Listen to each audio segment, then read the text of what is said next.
I'm Emily Luchetti, and I've been baking in San Francisco restaurants for over 25 years, and I've enjoyed every minute of it.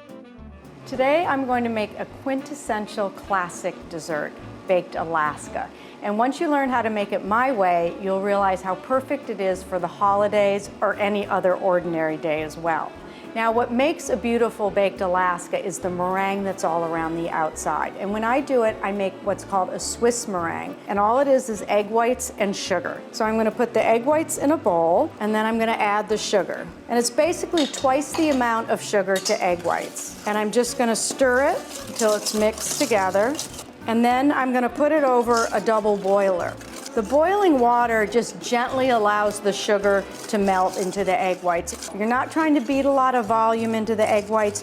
You're just trying to keep them moving so the egg whites don't cook and that sugar does dissolve.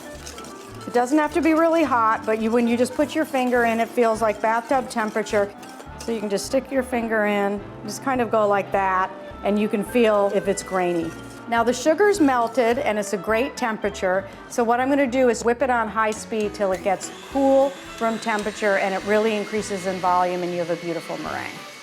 You wanna just put a spatula in there.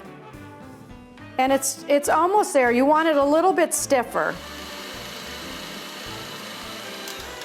Okay, now you can see that compared to a couple minutes ago, it's just got a lot more dense than it was before, and this is perfect. Now I'm gonna put it in a piping bag with a tip. And you can always use a Ziploc bag. And then you're gonna fold down the sides like this and open it up.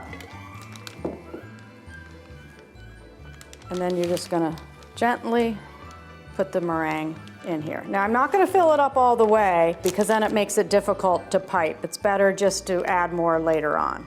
And then you gently want to squeeze from the top, and you can see that I've left quite a bit of room up here, so when I do squeeze it, that it's not going to be flowing out of the top. Here I have some brownies and some cookies. Now, there are many times I've made baked Alaska and I've done homemade brownies and it works out great. It's absolutely delicious.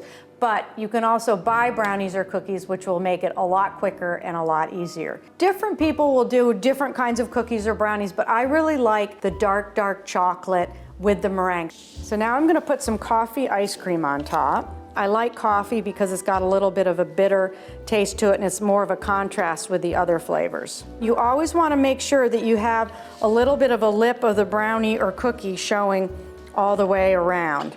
Okay, now what I'm going to do is take the meringue and I'm going to pipe it, covering up all of the ice cream. You're going to use this hand as a guide, but you're not squeezing it like toothpaste from the middle. You're going to squeeze it all the way from the bottom so it flows nicely all the way through. And when you pipe, you press down, and just before you release it, you stop pressing. And you can use different tips. This is called a star tip. But you can see too how the meringue is sitting on top of the chocolate. It's not on the pan. You want to keep your meringue stars a little bit small. Now often I use parchment paper to line the pans, but in this case you don't want to because when we go and torch it, you don't want to catch the paper on fire. Here is one of the secrets about doing baked Alaska. At this point, you can put this whole pan in the freezer and just leave them for a day or two. What you don't want to do is try to cover it with saran wrap or anything like that because you're going to ruin all those beautiful peaks. Now we're at the fun part, torching the baked Alaskas. I have two blow torches here. This I won't say I stole from my electrical contractor, but I really did. And then when he saw what I was using it for, he just said, you can have it. And then this is also a home version one that really works just as well, but I like this one just because the way it feels, the power of it, and it works really, really quickly. So what we're gonna do is just turn it on and go around and torch them. And you get a beautiful marshmallow smell, and in less than 10 seconds, you have beautiful baked Alaska that you should be ready to serve right away.